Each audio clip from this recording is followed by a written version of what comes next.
Oi pessoal, tudo bem? Professor César falando. Estamos aqui para mais uma aula de ensino remoto de emergência. No último slide, nós paramos aqui, né? Métodos para determinar o volume equivalente. Então, eu espero que vocês tenham entendido o princípio do método, que é o item 3, certo? Então, nós vimos o princípio do método aplicado a ácidos monopróticos, né? A bases que aceita só um hidrogênio, dá uma sigmoide invertida para cá, né? Essa curvinha é construída em função de uma tabelinha, resultado de dados experimentais, né? Isso aqui são dados experimentais. Aí eu construo um gráfico de pH em função de volume de base adicionada, né? A base em cima, o ácido embaixo. Tudo bem? Pode ser invertido também, né? O ácido em cima e a base embaixo. Aí a sigmoide sai assim, certo? Muito bem. Aí tem todo um estudo de curva, né? A curva que a gente estudou teoricamente na volumetria clássica, ela aparece nos dados experimentais na volumetria, na potenciometria de neutralização, tá? Então, eu espero que vocês tenham entendido o item 3, tem entendido o princípio do método para ácidos monopróticos, para ácidos polipróticos, que eu tenho lá aquela curva bambeando, para bases que tem só uma hidroxila, ou que aceita só um hidrogênio, você tem uma curva invertida dessa, né? E quando você tem uma base que aceita mais de um próton, você também tem aquela bambeada, tá? Mas a gente não vai ficar fazendo para base e tudo mais, a ideia é entender o princípio do método agora, tudo bem? Todo mundo entendeu o princípio do método? É simples, né? Eu vou estar usando MV igual a MV quando eu tenho a relação de 1 para 1, quando eu tenho a relação de 1 para 2 ou 1 para 3, na estequiometria, eu uso a estequiometria, portanto o raciocínio. Agora, eu posso usar MV igual a MV desde que eu use o volume utilizado para neutralizar o primeiro hidrogênio, né? Então, tudo isso tem a ver com o princípio do método. O que ficou faltando a gente entender no princípio do método? Ficou faltando entender como é que eu acho o volume de base adicionado que atinge o ponto de equivalência, né? Na volumetria clássica, esse volume ele é achado por meio de indicadores visuais. A gente sabe teoricamente que um ácido forte, uma base forte, na reação de neutralização, ele vira em pH 7, né? No ponto de equivalência está no pH 7. Então eu vou escolher um indicador que vira em 7, né? Que muda de cor, é um indicador, é um ácido fraco, né? Que muda de cor, a sua estrutura protonada é diferente da estrutura desprotonada, e essa viragem de cor acontece em pH 7. A gente não vai entrar nisso porque isso faz parte lá de Quant, tá? Mas é isso que está em jogo. Dá para a gente entender isso, por que muda de cor, enfim, mas deixa para lá, né? Eu posso, dependendo do tamanho de pescoço de curva, usar indicadores que visualmente são mais interessantes, que pegam um pouquinho mais em cima ou um pouquinho mais embaixo, dependendo do tamanho de pescoço de curva, né? Muito bem. E isso daí, a gente acha o volume que me dá o ponto de equivalência para eu jogar lá na fórmula de MV ou usar pela estequiometria, a gente acha isso por meio de indicadores visuais na volumetria clássica. Na potenciometria, né, na titulação potenciométrica, esse ponto de equivalência ficou faltando mostrar como é que a gente acha, tá? É isso que a gente vai fazer a partir de agora. Nós vamos dedicar os próximos vídeos, todos eles serão dedicados a entender como é que a gente acha o volume de base, né, necessário para achar o ponto de equivalência entre o ácido e a base, tá? Muito bem. Então, como é que a gente acha esse ponto de equivalência na técnica instrumental? Pode-se determinar o volume equivalente por métodos geométricos ou analíticos, tá? Os métodos geométricos, nós temos, eu coloquei 2 aqui, mas tem mais um que o tio vai mostrar para vocês, eu não lembro mais o nome, tá? Mas nós temos o método das tangentes paralelas, nós temos o método dos círculos tangentes e tem mais um aqui que o tio mostra, mas eu não lembro o nome, tá? Ah, professor, você não lembra o nome? Não, não tem problema nenhum, gente, porque isso aqui é do século XV, ninguém mais usa isso aqui. Pra gente é importante ver, eu acho que o tio, acho que é importante, como eu sou do século XV, eu acho que é interessante ver, tá? Então, técnica geométrica, ou a gente pode achar também o ponto de equivalência por meio de técnicas analíticas, usando pela primeira derivada da tabela de dados, ou tem um outro jeito que é pela segunda derivada da tabela de dados, usando uma formulazinha acoplada, tá? Não faz muito sentido usar o método da primeira derivada, né? Ou você usa a segunda derivada com essa formulazinha acoplada, ou então você usa método geométrico, tá? Mas a gente vai aprender a usar pela primeira derivada e pela segunda, tá? Por que isso? Para entender como é que a gente usa a derivada para interpretar dados analíticos. Acho que é importante fazer pelo método da primeira derivada, pelo método da segunda derivada, usando uma fórmula acoplada. Gente, hoje em dia o equipamento ele faz tudo para você, tá? Quando a gente vai lá naquela visita nos laboratórios de química analítica, quando o cara tá lá mostrando o potenciômetro para gente, no meio da titulação, como a titulação é um titulador automático, aí está tudo computadorizado, no meio da titulação já está saindo essa curva, já sai do lado a curva da primeira derivada e do lado a curva da segunda derivada. Então, o equipamento faz tudo para você, hoje em dia, você não faz nada. Mas, eu acho que é importante a gente entender as coisas, certo? É por isso que a gente vai fazer coisa que não existe mais, não tem problema nenhum, vamos fazer. Né? Vamos mostrar, de repente, quebra tudo onde você está, você faz no papel, encontra o volume equivalente no papel milimetrado. Bom, então vamos lá, métodos geométricos. Nós temos o método das tangentes paralelas, que é o seguinte, ó. Então, a titulação, né, vai te gerar uma tabela, né? Então, a tabela é volume em função de pH, né? Então, o volume você coloca aqui, o pH você coloca aqui, né? Então, você coloca lá, volume titulante 0 ml, pH inicial deu tanto. Adicionei meio ml, pH deu tanto. Adicionei não sei o que, deu tanto. Então, eu pego essa tabela e construo um gráfico que sai a sigmoide assim, ó. E aí, gente, por meio de esquadro e régua, né? Ó, esquadro e régua, eu consigo achar o volume equivalente aqui, ó. Como é que eu faço isso? Vamos para a folhinha para você entender, olha lá. Vem com o tio. É super simples, tá?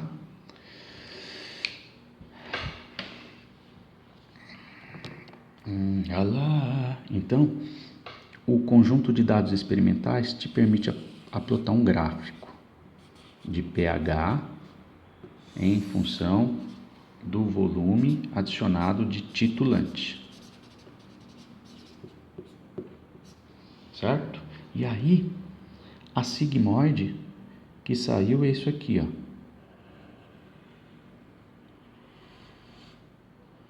Tá?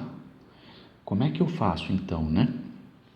Eu faço assim, eu pego lá a régua, coloco aqui, coloco o esquadro aqui em cima, de modo a ter a parte reta de assim, e o esquadro aqui embaixo, de modo a ter a parte reta de assim, né? E a reta aqui é para deixar esse esquadro paralelo com esse, né?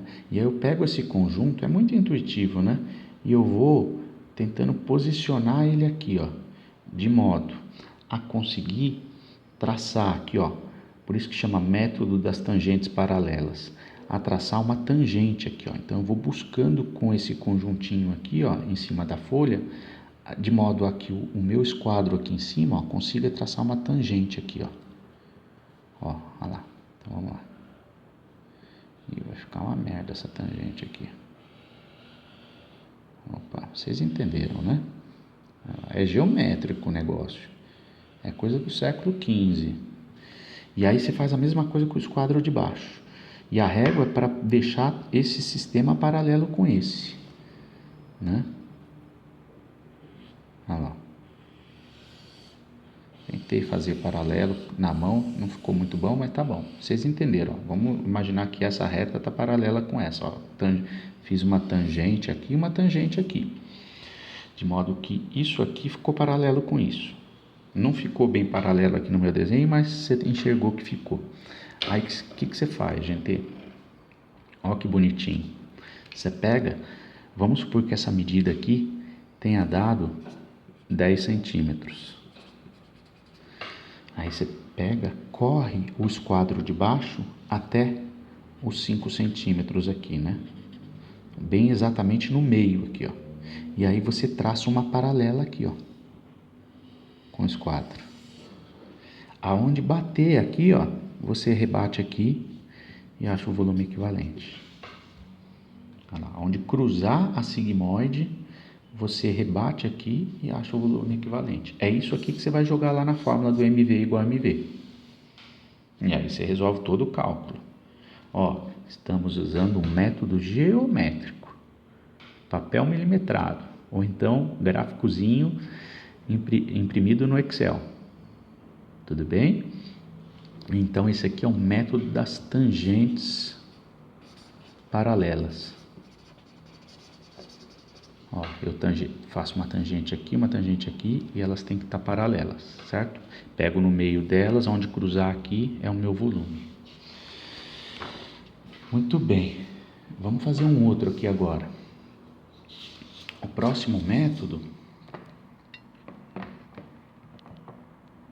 é o método dos círculos tangentes. Eu fiz muito isso, gente. Eu sou velhinho, eu fazia assim antigamente. Então, ó, a partir da sigmoide, eu vou construir círculos que tangenciam aqui e aqui, e vou pegar esse meio do círculo, ligar com esse meio do círculo de baixo, onde bater aqui é o meu volume equivalente. Então, vamos ver como é que faz? Como é que eu faço isso daí? Com compasso, gente. Então, o tio pegou um compasso aqui. Então, método, esse aqui, ó, é um método dos círculos tangentes. Ó, então, de novo, eu fiz lá, obtive os dados experimentais, coloquei os dados numa tabela. Peguei a tabela, construí o gráfico. O gráfico é pH em função do volume titulante, certo? Aí o gráfico deu uma sigmoide. Olha lá.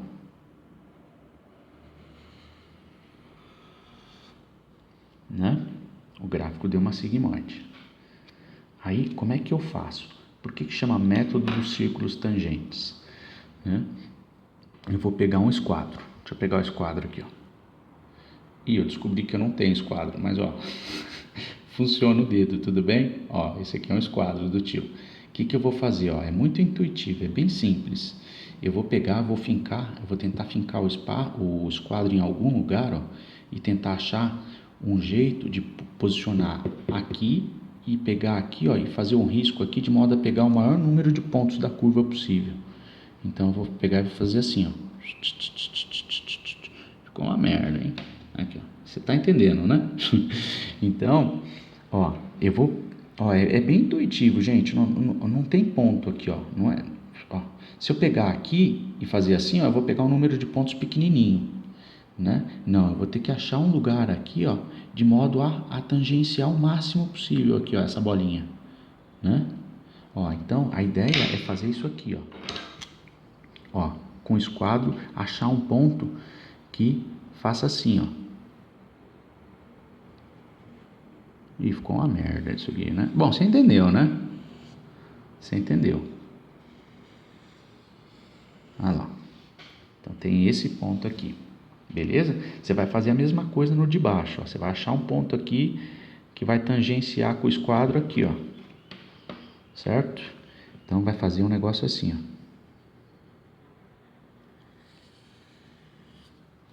Beleza? Aí, ó, aonde você fincou o esquadro aqui? Aonde você fincou o esquadro aqui? Que esquadro, gente? Tô falando esquadro? Nossa, deixa eu também. Compasso. Onde você fincou o compasso aqui? O compasso aqui, você liga. É compasso, gente. Faz 1000 anos que eu não olho para essas coisas, né? Tanto é que eu nem tenho aqui, né?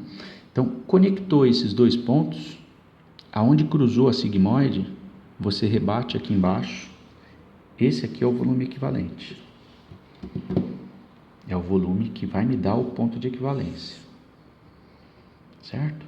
Depois normalmente, esse volume aqui, ó, dá mais ou menos no meio da sigmoide.